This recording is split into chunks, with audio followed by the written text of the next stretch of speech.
దేవా విషయంలో ఒక షాకింగ్ నిజమైతే బయటపడింది. మిథునని ఇంటికి తీసుకొని వెళ్తాడు. ఎవరింటికి?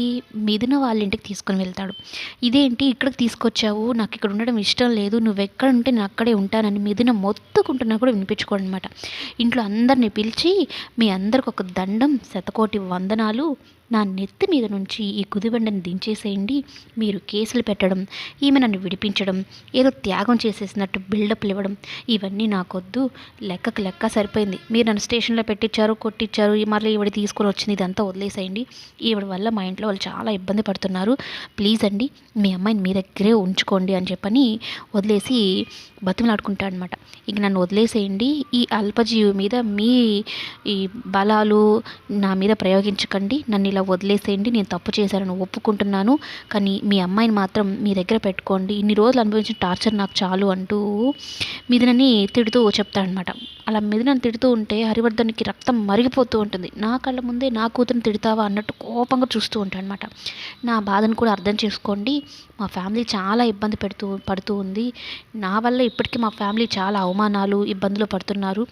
మళ్ళీ పైపెచ్చు ఈమె వల్ల అంత అవసరమా మాకు అన్నట్టు వాళ్ళందరికీ దండం పెట్టి, పేరున దండం పెట్టి, మీ అమ్మాయిని మీ దగ్గరే ఉంచుకోండి అని చెప్పని వదిలేసి వెళ్ళిపోతూ ఉంటాడనమాట.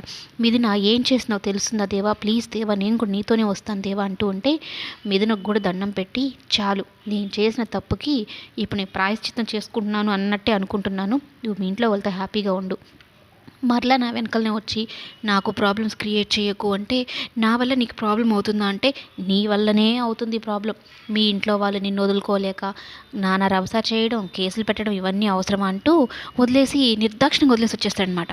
అయితే మరోవైపు భానుకి దేవా అంటే ఎంత ఇష్టమో. దేవా విషయంలో భాను పడుతున్న బాధను చూసి వాళ్ళమ్మ తిడుతుందనమాట.